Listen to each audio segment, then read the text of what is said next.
آپ کو ریمائنڈ کراتا چلوں کہ سید سعد قادری انگلش چینل ایک ہے، اور اسی طرح میں نے ابھی ریسنٹلی سید سعد قادری قرآن ریسیٹیشن کا چینل بھی لانچ کیا ہے، تو ان دونوں چینلز کو وزٹ کرنا، انہیں سبسکرائب کرنا، ان میں ویڈیوز دیکھنا نہ بھولیں۔ اعوذ باللہ من الشیطان الرجیم، بسم اللہ الرحمن الرحیم۔ وعندهم قاصرات الطرف عین كأنهن بيض مكنون، اور ان کے پاس نیچی نظر رکھنے والی بڑی بڑی آنکھوں والی حوریں ہوں گی، گویا کہ وہ پوشیدہ انڈے ہیں۔ یہ دو آیہ مبارکہ، آیہ نمبر 48 اور آیہ نمبر 49، یہ دونوں آیات جو ہیں یہ سورہ صافات کی آیات ہیں، جس میں اللہ عز و جل کا ارشاد پاک ہے کہ اور ان کے پاس نیچی نظر رکھنے والی، یعنی ایسی خواتین ہوں گی جنہیں اللہ تعالیٰ نے حیا کی نعمت سے نوازا ہوگا، وہ حیادار عورتیں ہوں گی۔ اچھا، قاصرات الطرف کا لفظ جو ہے نا وہ قصر کا معنی ہے، یعنی کہ روکنا اور بند کرنا، اور قاصرات الطرف میں جو طرف ہے اس کا معنی ہے دیکھنا اور نظر کرنا۔ تو اس کا معنی کیا ہوا؟ اس کے معنی یہ ہوئے کہ اپنی نظروں کو روک کر بند رکھیں گی اور اپنے خاوندوں کے سوا اور کسی کو نہیں دیکھیں گی۔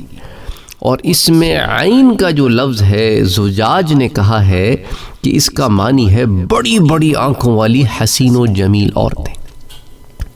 تو اللہ تعالیٰ نے انہیں حسن و جمال عطا کیا ہوگا۔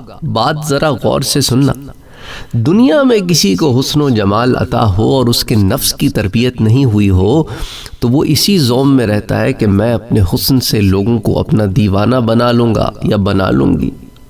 بھئی کچھ مردوں کو بھی اللہ تعالیٰ نے بہت ہی حسین و جمیل بنایا ہوتا ہے، خواتین کو بھی بنایا ہوتا ہے، تو اگر نفس کی تربیت نہ ہوئی ہو تو وہ غرور و تکبر کا شکار ہو جاتے ہیں، اور اگر نفس کی تربیت ہوئی بھی ہو تو وہ اپنے حسن و جمال کو چھپا کے رکھتے ہیں، صرف حلال پر کھولتے ہیں اور حرام سے چھپا کے رکھتے ہیں۔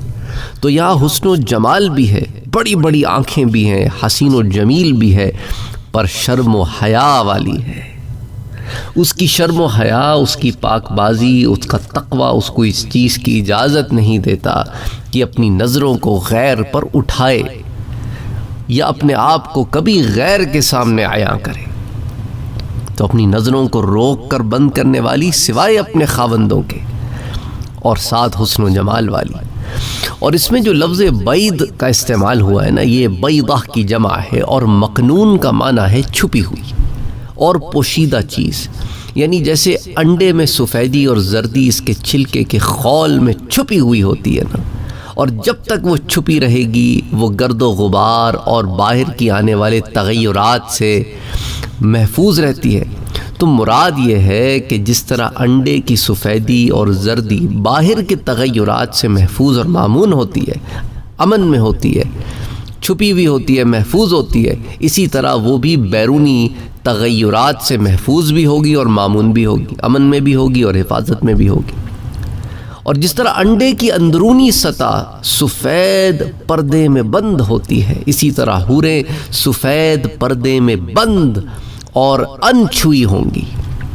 اس لیے سورہ رحمان میں اللہ تعالیٰ نے فرمایا کہ لم یطمثہن انس قبلہم ولا جان، ان کو اس سے پہلے کسی انسان نے چھوا ہے نہ جن نے۔ اچھا، اس آیت میں اللہ تعالیٰ نے انسان کی جسمانی اور روحانی لذتوں کا ذکر فرمایا ہے۔ اس سے قبل جو آیات ہیں اس میں میووں کا ذکر ہے اور پھلوں کا ذکر ہے اور شراب طہور کے کھانے اور پینے سے انسان کو جسمانی لذتیں حاصل ہوں گی، ان کا ذکر ہے، اور حسین و جمیل عورتوں کے قرب سے بھی اس کو جسمانی لذت حاصل ہوتی ہے۔ اور ان آیات میں بھی یہ ذکر فرمایا کہ جنت میں مومنوں کی تکریم کی جائے گی، انہیں عزت و اکرام سے رکھا جائے گا اور ان کی اپنے دوستوں سے ملاقات ہوگی۔ تو اس پر میں آپ کو باضابطہ پہلے ایک بڑا تفصیل سے درس دے چکا ہوں. لوگ اکثر پوچھتے ہیں کہ ہم اپنے دوستوں سے جنت میں مل سکیں گے؟ جی، وہ جو آپ کے جنتی دوست ہوں گے نا، ان سے آپ مل سکیں گے. تو ہمیں کوشش یہ کرنی چاہیے کہ ایسے دوستوں کو دوست بنائیں جو پھر جنت کی دوستی بھی ہو، کہ کل کرا کو پھر ایسا نہ ہو نا کہ پھر جہنم میں جھانک کے دوست تلاش کر رہے ہیں. اللہ اکبر، اللہ اکبر. تو اسی لیے کوشش کرو کہ ایمان والے ایمان کو پھیلاؤ، ایمان والوں کی صحبت اختیار کرو. تو لوگوں کی اپنے دوستوں سے ملاقات ہوگی، وہ ایک دوسرے کے سامنے ہوں گے، وہ ان چیزوں سے روحانی لذت حاصل کرتے ہوں گے. اسی طرح حسین چہرے کو دیکھنے سے بھی انسان خوش ہوتا ہے، یہ روحانی لذت ملتی ہے نا، دل تر و تازہ ہوتا ہے. ایک روایت میں آپ سے شیئر کرتا ہوں، گو کہ یہ کئی کتب حدیث میں آتی ہے لیکن اس حدیث کی سند میں ضعف ہے، ضعیف ہے. حضرت علی کرم اللہ وجہہ سے یہ روایت آتی ہے. مولا علی کرم اللہ وجہہ فرماتے ہیں کہ حضور اکرم صلی اللہ علیہ وآلہ وسلم نے ارشاد فرمایا کہ 3 چیزیں آنکھ کو روشن کرتی ہیں، اور ایک روایت میں آنکھ کی قوت میں اضافہ کرتی ہیں. یہ 2 الفاظ ہیں، ایک روایت میں روشن کرنے کے الفاظ ہیں، ایک آنکھ کی قوت میں اضافہ کرنے کے الفاظ ہیں. نمبر 1 سبزے کی طرف دیکھنا، گرینری جس کو آپ کہتے ہیں. نمبر 2 بہتے ہوئے پانی کی طرف دیکھنا، جاری پانی کی طرف دیکھنا. اور تیسری چیز حسین چہرے کی طرف دیکھنا. گو کہ یہ روایت جو ہے الفردوس بمعصور الخطاب میں حدیث نمبر 2485 کے تحت 2485 کے تحت آتی ہے. پھر جمع الجوامع میں حدیث نمبر 10810 کے تحت آتی ہے. پھر الجامع الصغیر میں بھی آتی ہے حدیث نمبر 3486. اسی طرح کنز العمال میں بھی حدیث موجود ہے 28313، لیکن اس کی حدیث کی سند میں ضعف ہے. تو بہرحال اللہ تعالیٰ نے جنت میں جسمانی اور روحانی دونوں لذتوں کا جو ہے انتظام فرمایا ہے. اور انڈا ایک بڑی پاک چیز ہے، اس لیے انڈے سے تشبیہ دی اور اس کی جھلی سے تشبیہ دی. دیکھیں مرغی کے انڈوں کو کھانے کا مسلمانوں میں بہت رواج ہے، اور تمام حلال پرندوں کے انڈے حلال ہیں. بعض لوگوں کو یہ شبہ ہوتا ہے کہ انڈا در حقیقت نر پرندے کا مادہ منویہ ہوتا ہے اور منی ناپاک اور نجس ہے، اس لیے انڈا حلال نہیں ہونا چاہیے. اس کا جواب یہ ہے کہ دیکھیں انڈے کے پاک ہونے کی دلیل یہ ہے کہ احادیث میں انڈے کو صدقہ کرنے کا ذکر ہے، اور کوئی بھی ناپاک چیز صدقہ نہیں ہو سکتی. لیکن حضرت ابو ہریرہ رضی اللہ تعالی عنہ سے ایک روایت ہمارے سامنے آتی ہے کہ حضور صلی اللہ علیہ وآلہ وسلم نے فرمایا، جس شخص نے جمعے کے دن غسل جنابت کیا پھر وہ جمعے کی نماز پڑھنے چلا گیا، گویا اس نے ایک اونٹ کو صدقہ کیا، اور جو دوسری ساعت میں گیا اس نے گویا ایک گائے کو صدقہ کیا، اور جو تیسری ساعت میں گیا اس نے گویا سینگوں والے مینڈے کو صدقہ کیا، اور جو چوتھی ساعت میں گیا اس نے گویا مرغی کو صدقہ کیا، جو 5ویں ساعت میں گیا اس نے گویا انڈے کو صدقہ کیا. یہ متفق علیہ روایت ہے، بخاری کی روایت، مسلم کی روایت، سنن ابی داؤد کی روایت، سنن ترمذی کی روایت، سنن نسائی کی روایت، یعنی صحاح ستہ کی 5 کتب حدیث میں یہ روایت آتی ہے. پھر امام نسائی نے تو اس کو سنن الکبریٰ میں بھی روایت کیا ہے. تو اس حدیث میں انڈے کو صدقہ کرنے کا جو ذکر ہے، اور صدقہ پاک چیزوں کا کیا جاتا ہے، اور انڈے کے حلال ہونے کی دلیل جو ہے اس حدیث سے ہمارے سامنے بڑی واضح ہو جاتی ہے.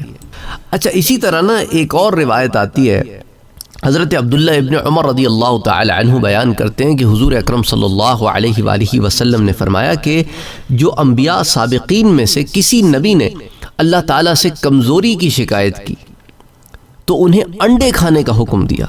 یہ روایت شعب الایمان میں آتی ہے، حدیث نمبر 5950. اسی طرح کنز العمال میں بھی آتی ہے، حدیث نمبر 88227، اور کتب حدیث میں بھی آتی ہیں. اچھا اسی طرح حافظ ابن قیم جو حنبلی المذہب ہے، متوفی ہیں 751 ہجری کے، وہ لکھتے ہیں کہ تازہ انڈوں کو باسی انڈوں پر ترجیح دی جاتی ہے، اور مرغی کے انڈوں کو دیگر پرندوں کے انڈوں پر ترجیح دی جاتی ہے. اسی طرح حافظ ابن قیم اور حافظ سیوطی نے اس حدیث کو امام بیہقی کی شعب الایمان کے حوالے سے ذکر کیا ہے، اور پھر زاد المعاد میں بھی اس کو ابن قیم نے ذکر کیا ہے. بہرحال انڈوں میں ایک اللہ تعالیٰ نے غذائیت رکھی ہے، لیکن پھر اگین اٹ آل ڈیپینڈس کہ آپ کی ہیلتھ کنڈیشن کیا ہے. کولیسٹرول کا مادہ اس میں زیادہ ہوتا ہے.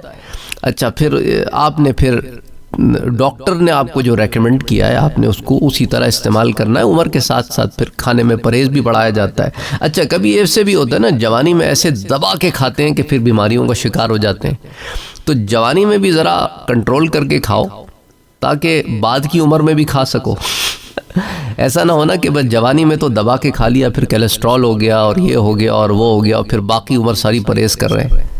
اس لیے میانہ روی سے کھاؤ, انشاءاللہ اللہ تعالیٰ کرم کرے گا. اپنا خیال رکھو. السلام علیکم ورحمۃ اللہ وبرکاتہ.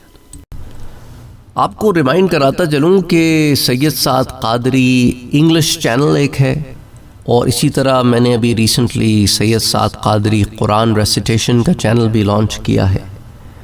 تو ان دونوں چینلز کو وزٹ کرنا, انہیں سبسکرائب کرنا, ان میں ویڈیوز دیکھنا نہ بھولیں.